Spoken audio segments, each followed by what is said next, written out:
আসসালামু আলাইকুম সপ্তম শ্রেণীর শিক্ষার্থীরা, আজকে তোমাদের দ্বিতীয় অধ্যায়ের প্রথম পরিচ্ছেদের জন্য 2 নম্বরের যে প্রশ্ন আছে, সংক্ষিপ্ত প্রশ্ন, সেটার সাজেশন আমরা দিব এবং সেই সাজেশন থেকে আশা করি যে তোমাদের বার্ষিক পরীক্ষায় কমন আসবে। সো আমরা প্রথমে 1 নম্বর প্রশ্ন থেকে বুঝাই, সবাই মনোযোগ দিয়ে বুঝো। 1 নম্বর, ধ্বনির সঠিক উচ্চারণ করা প্রয়োজন কেন? বাংলাদেশের সব অঞ্চলে মানুষের শব্দের উচ্চারণ একরকম নয়। শব্দের উচ্চারণ বিভিন্ন অঞ্চলের মানুষের বিভিন্নভাবে করে থাকে। শব্দের এই ভাষাগত তফাৎকে বলা হয় আঞ্চলিক ভাষা। তাহলে কথা হচ্ছে আঞ্চলিক ভাষা কাকে বলে, এটা একটা শর্ট কোশ্চেনও আসতে পারে, 1 মার্কের প্রশ্ন আসতে পারে। তাহলে এটা তুমি এভাবে মুখস্থ করে নিবা।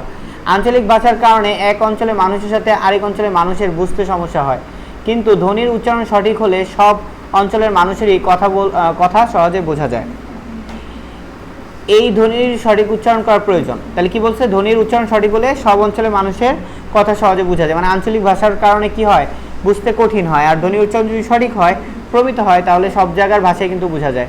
প্রমিত ভাষার প্রয়োগ বলতে তুমি কি বুঝো?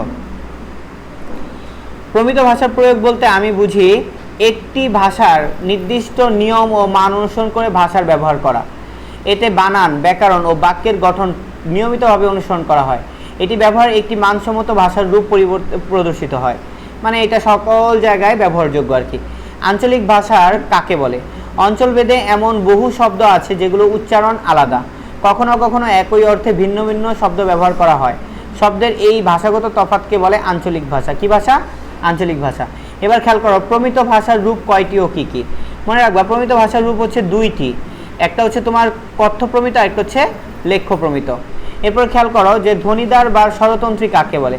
আমাদের গলার ভিতরে শ্বাসনালীর উপরের দিকে যে পর্দা থাকে তাকে ধ্বনিদ্বার বলে। এটা আসলে 1 মার্কের প্রশ্ন, 2 এর জন্য পারফেক্ট না, তাই এটা 1 মার্কের জন্য পড়বা। ঘোষ ও অঘোষ ধ্বনি কাকে বলে? ঘোষ ও অঘোষ ধ্বনি কাকে বলে? যেই ধ্বনি উচ্চারণের সময় ধ্বনিদ্বার বেশি কাঁপে তাকে ঘোষ ধ্বনি বলে। এখানে এক্সাম্পল দেওয়া আছে। আর অঘোষ ধ্বনি কাকে বলে মুখস্থ করবা, যেটা কম কাঁপে তাকে অঘোষ ধ্বনি বলে। বুঝতে পারছো আশা করি?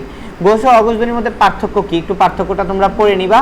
যে ধ্বনিদ্বারের বাইরে থেকে গলায় আলাদাভাবে 2টি আঙ্গুল রেখে ধ্বনিগুলো উচ্চারণ করলে ঘোষ ও অঘোষ ধ্বনির পার্থক্য বোঝা যায়। কিভাবে বোঝা যায় আর কি, সেটা প্রশ্ন। এইভাবে বোঝা যায়। ছিন্নমুকুল কবিতা কী ধরনের আবেগ প্রকাশ পেয়েছে?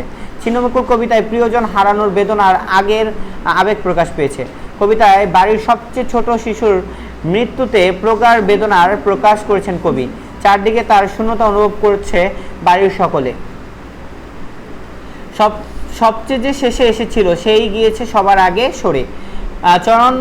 চরণ দুটিতে কবি কি বোঝাতে চেয়েছেন? ব্যাখ্যা করবা 2 মার্কের জন্য। দেখো যে ছিন্নমুকুল কবিতায় ছোট শিশুটি ছিল সকলের প্রিয়, কিন্তু সকলের ছোট হয়েও শিশুটি সবার আগে বিদায় নিয়েছে, মানে মৃত্যুবরণ করেছে।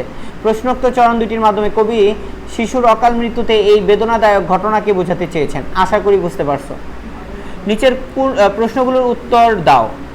বাংলাদেশের সব মানুষ কি একই ধরনের বাংলা ভাষায় কথা বলে? বর্ণনা করো।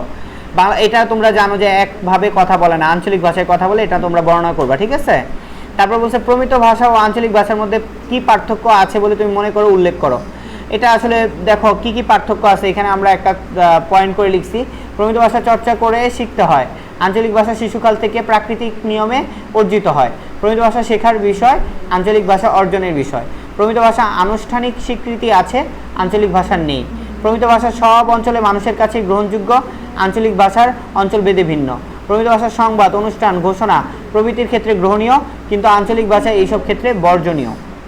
এরপরে খেয়াল করো, আঞ্চলিক ভাষা কি শুধুই কথ্য রূপে ব্যবহৃত হয় নাকি এর লিখিত ব্যবহারও আছে? তাহলে আমরা দেখব যে আসলে এটার লিখিত ব্যবহার। দেখো, আঞ্চলিক ভাষা কথ্য রূপে ব্যবহৃত হয়। কি রূপে ব্যবহৃত হয়? কথ্য রূপ।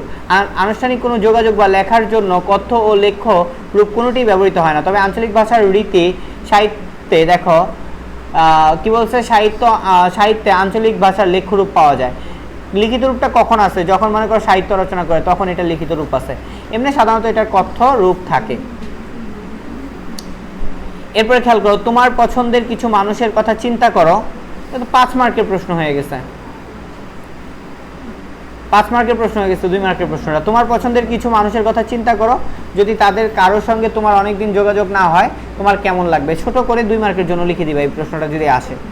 আশা করি বুঝতে পারছো 2 নম্বরের জন্য যে প্রশ্নগুলো সেগুলা। এই 11টা প্রশ্ন খুব ভালোভাবে পড়বা। এছাড়া বইয়ের যে কবিতাটা আছে ছিন্নমুকুল, এই কবিতার লাইনগুলো ব্যাখ্যা সহকারে পড়বা, তাইলে তোমরা 2 মার্কের প্রশ্ন ব্যাখ্যা করতে পারবা। তো এই পর্যন্তই আজকে, আল্লাহ হাফেজ, দেখা হবে পরের ভিডিওতে। আসসালামু আলাইকুম।